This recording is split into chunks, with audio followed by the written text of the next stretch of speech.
Jadi kalau selama ini mungkin Sobat Sehat sering dengar mengenai lemak ini berbahaya, lemak ini bikin masalah kesehatan dan lain-lain. Ini juga yang sering kali mungkin kita baca ya, kemudian kita juga dengar dari orang-orang sekitar kita, dari grup WhatsApp kita juga ya, mengenai bahaya konsumsi lemak. Halo Sobat Sehat, jumpa lagi bersama dengan saya Dr. Hans di channel SB30 Health episode Panas, panduan nutrisi tanpa sensor. Dan kali ini saya akan bahas mengenai seberapa bahaya sih konsumsi lemak itu. Mau tahu? Simak setelah yang satu ini.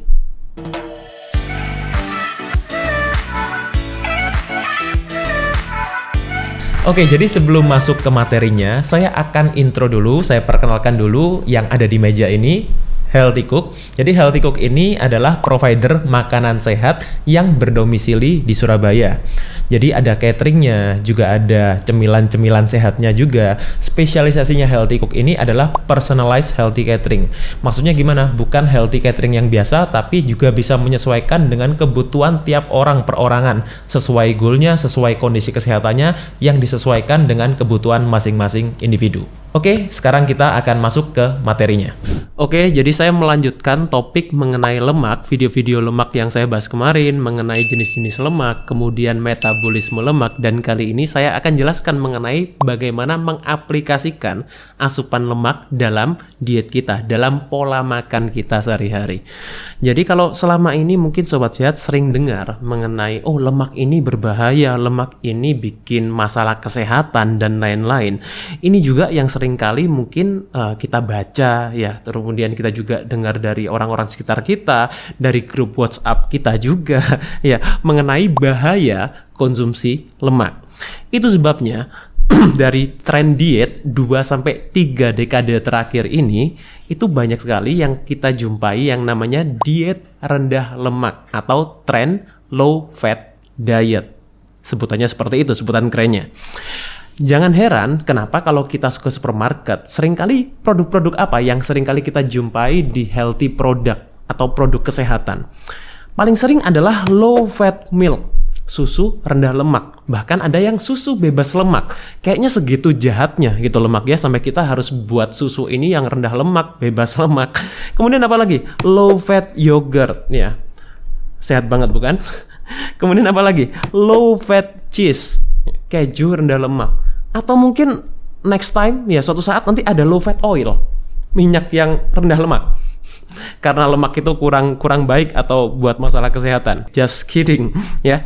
Jadi kalau kita berbicara mengenai lemak itu sendiri, kita mungkin perlu bandingkan dengan makronutrisi yang lain, dengan nutrisi makro yang lain. Di mana nutrisi makro itu ada lemak yang pertama ya, kemudian ada protein dan ada karbohidrat. Nah, jadi kalau kita mungkin mau diet rendah lemak, berarti kan ada lain yang perlu menggantikan lemak ini.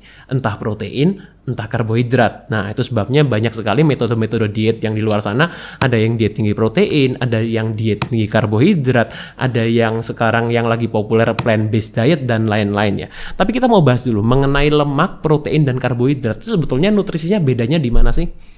Nah, yang paling sering dibahas adalah di kalorinya, jumlah kalorinya. Kalau kita bahas lemak, itu per gramnya, dia kandungannya adalah 9 kalori.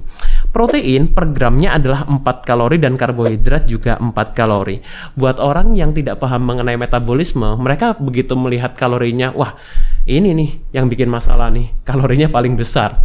Kalorinya bahkan 2 kali lipat lebih banyak daripada protein dan karbohidrat. Itu sebabnya ketika orang mau menurunkan berat badan atau mungkin mau menurunkan gula darah, mau memperbaiki metabolisme yang katanya seperti itu, yang perlu dihindari adalah lemak, karena lemak ini yang paling sulit dicerna, paling lama dicerna, yang paling banyak bikin masalah kesehatan. Apakah betul seperti itu?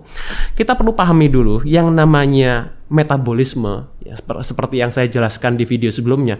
Metabolisme itu tidak sesimpel mengenai kita menurunkan atau menaikkan berat badan. Tapi apa metabolisme itu? Segala macam proses kimia yang terjadi di dalam tubuh kita yang disebut biokimia itu tadi. Nah, salah satu hal yang paling besar di metabolisme yang mempengaruhi metabolisme kita itu adalah hormon. Dan hormon yang cukup besar juga peranannya dalam tubuh kita, dalam metabolisme kita, itu namanya adalah hormon insulin. Kenapa? Karena insulin ini adalah hormon yang dia bisa memicu kita untuk menyimpan lemak. Dan yang kedua, insulin juga itu adalah hormon yang mencegah kita menggunakan lemak, cadangan lemak di dalam tubuh kita untuk diubah menjadi energi, atau sebutannya adalah lipolisis. Ya, jadi ini adalah kenapa insulin itu sering sekali saya bahas, sering sekali saya katakan ini penting sekali hubungannya dengan metabolisme.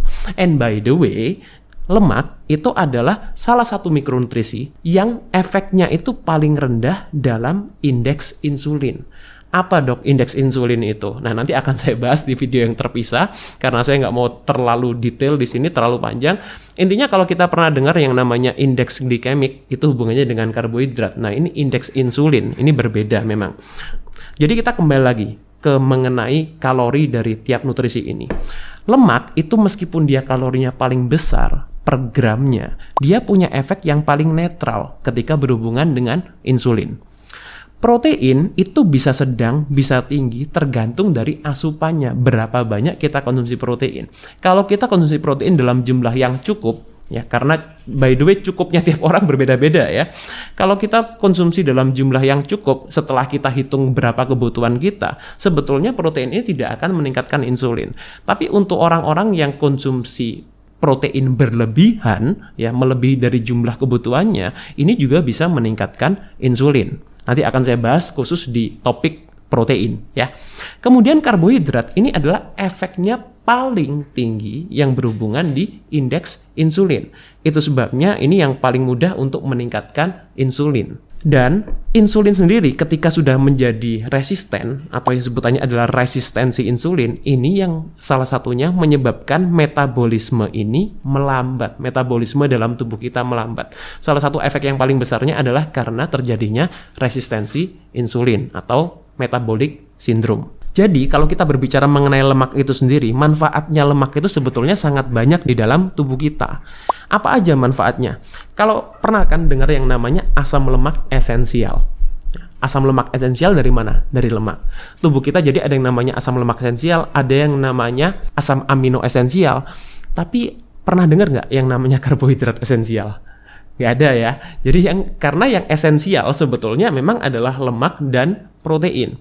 Bukan berarti karbohidrat nggak penting ya. Karbohidrat juga ada manfaatnya, tapi nanti akan saya bahas di topik mengenai karbohidrat juga. Jadi kali ini kita fokus mengenai lemak dulu. Kembali ke asam lemak esensial. Asam lemak esensial itu ada 3. Yang pertama adalah DHA, yang kedua adalah EPA, dan yang ketiga adalah ALA. Sudah pernah saya bahas di video yang sebelumnya ya, DHA, EPA, dan ALA. ALA itu adalah prekursornya yang akan diubah dalam tubuh kita menjadi DHA dan EPA. Tapi yang paling penting sebetulnya adalah DHA dan EPA yang bisa langsung digunakan dalam tubuh kita. Untuk apa saja manfaatnya? Untuk kesehatan jantung, untuk kesehatan otak, untuk kesehatan mata, untuk kesehatan sistem syaraf. Ya, kemudian juga untuk mencegah terjadinya peradangan di dalam tubuh kita, terutama adalah omega 3. Itu yang paling penting. Jadi asam lemak esensial ini harus kita dapatkan dari luar tubuh. Karena apa? Karena esensial. Nggak bisa diproduksi oleh tubuh kita sendiri. Itu yang disebut esensial. Kemudian apa lagi? Manfaat lemak adalah untuk menyerap vitamin A, vitamin D, vitamin E, vitamin K. Karena apa? Karena ini adalah vitamin-vitamin yang larut dalam lemak. Kalau kita dapatkan vitamin B, vitamin C itu yang larut dalam air. Tapi untuk perannya lemak sendiri, ini sangat penting untuk mendapatkan, untuk menyerap. Ya, kalau kita makan vitamin ini tapi tidak bisa terserap, buat apa? Nah, inilah fungsinya lemak untuk membantu penyerapan vitamin A, vitamin D, vitamin E, vitamin K.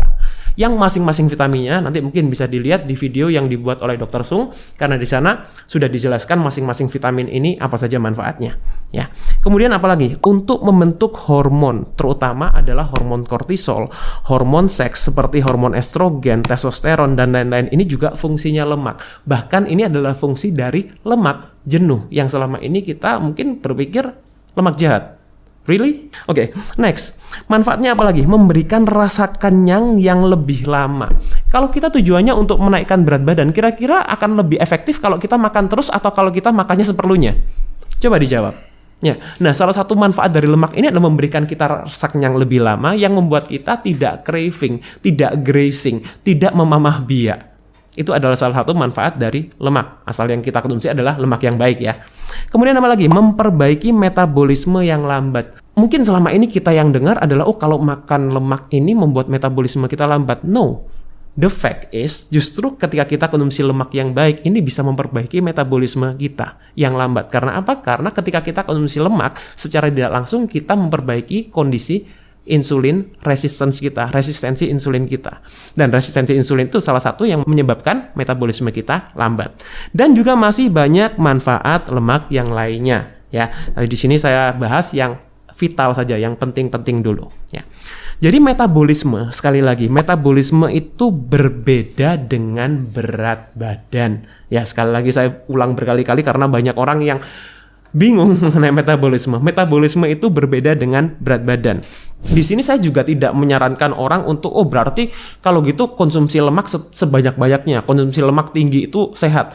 Nggak seperti itu juga ya, karena konsumsi lemak yang tinggi ini memang bisa menghasilkan yang namanya keton. Jadi keton ini adalah bahan bakar energi alternatif atau bahan bakar energi yang lain yang di dalam tubuh kita bisa dijadikan sebagai banyak manfaat ya, termasuk juga untuk otak. Selama ini mungkin buat Sobat Sehat yang tahu bahwa bahan bakar energi di otak kita itu hanya glukosa. No, 70-75% energi kita di otak itu, aktivitasnya bisa kita dapatkan dari keton juga. Gitu, tidak harus dari glukosa. Jadi kalau kita berbicara mengenai berat badan untuk yang berhubungan dengan konsumsi lemak, apakah konsumsi lemak yang tinggi ini bisa menyebabkan berat badan turun atau naik? Itu tergantung dari metabolisme kita, bagaimana kita mengatur asupannya. Semakin tinggi kita konsumsi lemak bukan berarti juga semakin baik. Karena apa? Ya memang dalam arti yang akan dipakai, yang akan dibuang di dalam tubuh kita dijadikan sumber energi itu ya lemak yang kita konsumsi, bukan lemak dari tubuh kita sendiri. Tujuan kita untuk menurunkan berat badan kan menggunakan cadangan lemak kita, bukan asupan lemak yang dari makanan kita. Jadi kalau kita makan lemak yang banyak, yang akan dipakai menjadi sumber energi ya dari asupan lemak makanan yang kita makan itu, bukan cadangan lemak di dalam tubuh kita. Ya.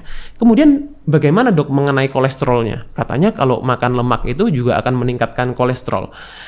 Gini, jadi lemak itu memang mengandung kolesterol pada umumnya. Ya, pada umumnya mengandung kolesterol. Bahkan lemak di dalam tubuh kita itu juga ada bagian kolesterol di dalamnya. Itu sebabnya ketika orang itu diet tinggi lemak, ya, kemudian mereka membuang lemak banyak di dalam tubuh mereka, ada suatu saat di mana kolesterol dalam tubuh kita itu meningkat. Karena apa? Karena terjadi oksidasi lemak yang di dalam tubuh kita yang meningkatkan kolesterol. Karena di setiap gram di lemak tubuh kita itu juga mengandung kolesterol. Itu. Tapi bukan berarti ketika kita makan lemak, kita akan meningkatkan kolesterol dalam tubuh kita. Karena ingat yang saya bilang, antara lemak makanan dan lemak tubuh itu dua hal yang berbeda. Begitu juga dengan kolesterol makanan dan kolesterol tubuh, itu dua hal yang berbeda. Jadi nanti untuk topik mengenai kolesterol saya akan bahas mengenai topik kolesterol sendiri, tidak akan saya bahas di sini. Intinya konsumsi lemak yang tinggi apakah bisa meningkatkan kolesterol dalam tubuh kita? Bisa ya, bisa tidak. Tergantung dari jumlah yang kita makan, tergantung dari jenis lemak yang kita konsumsi. Itu, dan kombinasinya dengan apa juga. Itu yang juga menentukan kolesterol kita turun atau naik. Jadi solusinya bagaimana sekarang? Untuk kita supaya kita bisa mendapatkan manfaat dari lemak tanpa kita mendapatkan masalah dari lemak. Yang pertama, kita konsumsi lemak dari sumber yang alami. Ini yang paling penting karena sekarang banyak sekali sudah lemak yang diproses secara berlebihan. Jadi sebetulnya yang membuat masalah itu bukan lemaknya, tapi prosesnya. Kalau kita mendapatkan contoh nih, minyak goreng dari yang sudah pabrikan yang sudah diolah berlebihan, istilahnya adalah direfinasi. Dengan kita dapatkan minyak dari yang diproses dengan cold press. Ini kan dua hal yang sangat berbeda. Jadi ketika kita dapatkan dari sumber yang alami, tidak diproses secara berlebihan, ini yang membuat asupan lemak ini memiliki manfaat kesehatan untuk tubuh kita. Juga dengan lemak-lemak yang lain, alpukat, kacang-kacangan, kemudian apalagi ikan, ya, kuning telur juga termasuk. Itu sebetulnya adalah lemak baik selama kita proses dengan cara yang tepat. Yang kedua, pahami kebutuhan lemak kita. Yang saya sarankan adalah 30-40% dari kebutuhan kalori harian kita, atau biasanya saya sebut adalah TDEE, Total Daily Expenditure Energy. Itu. Jadi jangan terlalu rendah, juga jangan terlalu tinggi. Itu terutama untuk orang-orang yang punya masalah metabolisme. Dan yang paling terakhir adalah sesuaikan dengan kondisi kesehatan. Ini yang paling penting karena mungkin 30-40% ini kan rough ya, suatu jumlah yang saya berikan untuk general, untuk orang-orang yang sehat, untuk orang-orang yang tidak punya masalah metabolisme. Tapi kalau Sobat Sehat punya masalah metabolisme, misalnya punya masalah jantung, punya masalah diabetes, punya masalah stroke, punya masalah gagal ginjal, dan lain-lain, tentunya ini perlu dipertimbangkan lagi, konsultasikan ke dokter, supaya kita mendapatkan yang sesuai dengan kebutuhan dan kondisi kesehatan kita. Semoga dari penjelasan ini bisa bermanfaat, bisa dipahami, meskipun di sini mungkin cukup dalam saya bahasnya, semoga tidak membuat Sobat Sehat semakin bingung ya. Jadi untuk Sobat Sehat yang ingin mendapatkan informasi, mendengarkan obrolan seputar kesehatan yang lebih detail, lebih panjang, bisa cek juga di channel kita 3H Hidup Happy Healthy. Semoga bermanfaat, stay fit and stay healthy.